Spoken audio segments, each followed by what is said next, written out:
Kumbaga sa artista, sila ngayon ang pinipilahan at talagang marami ang kinilig sa eksena ng dalawang bagong tandem.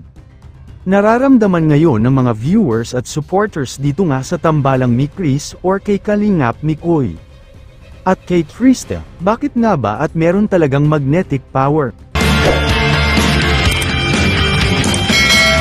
Kumbaga sa artista, sila ngayon ang pinipilahan at talagang marami ang kinilig sa eksena ng dalawang bagong tandem. Nararamdaman ngayon ng mga viewers at supporters dito nga sa tambalang Mikris or kay Kalingap Mikoy. At kay Krista, bakit nga ba at meron talagang magnetic power? Ang dalawa, at talagang mayroong spark na sinasabi dahil biglaan po ang pagbulusok ng kanilang views. Ito ang gagawan natin ngayon ng reaction mga kababayan.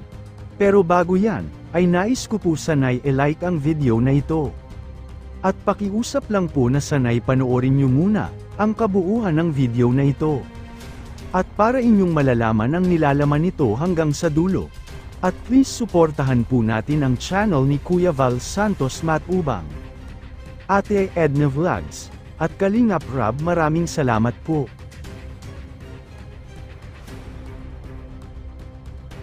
At parang sine ito na pinipilahan ng mga viewers at supporters dahil nagustuhan po talaga nila ang tandem na Krista at Mikoy. Kaya nga mga kababayan, kung ating pansinin ay halos umaabot na po ng 1 million views ang last episode. Sa Mikris na tandem, bakit nga ba at marami ang nagkakagusto dito? Sa tandem na ito, 3 punto ang aking ibibigay mga kababayan na nagsasaad. At nagsasabi na nakakashock at kayo'y inyong ikakatuwa dahil ito na po ang mga eksena na nagaganap. Sa last episode mga kababayan, kung ating pansinin ay nag-level up po talaga ang tandem na ito. Simula pa sa nakaraan, kwento ng kahirapan ng isang batang maganda. Mula sa kwento ng iyakan, ay napapansin natin na nagiging masaya at malungkot at halong emosyon ang ating nararamdaman. Kasi nga ang ating pinag-uusapan dito, ay ang makuha natin ang atensyon ng iba. Na dapat at kailangan nila panoorin ang tandem na ito.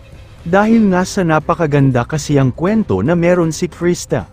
At talagang nagugustuhan nito ang mga viewers at ang mga supporters ng Kalingap community.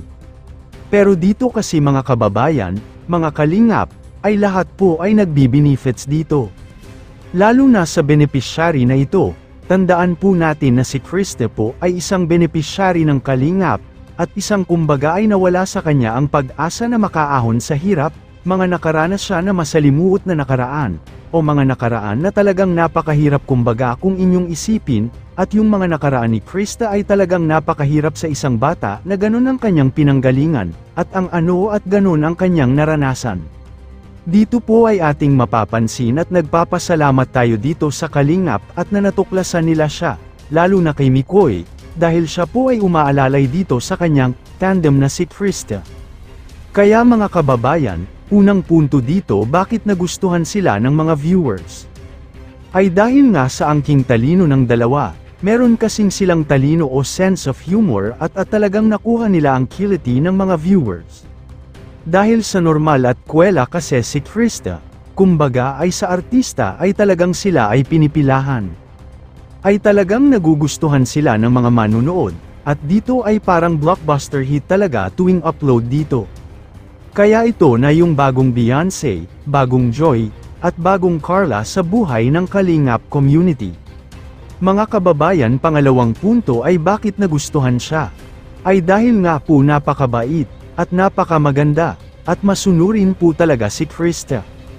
At wala na pong iba, hindi po siya katulad sa iba na bigla na lamang sumusuko.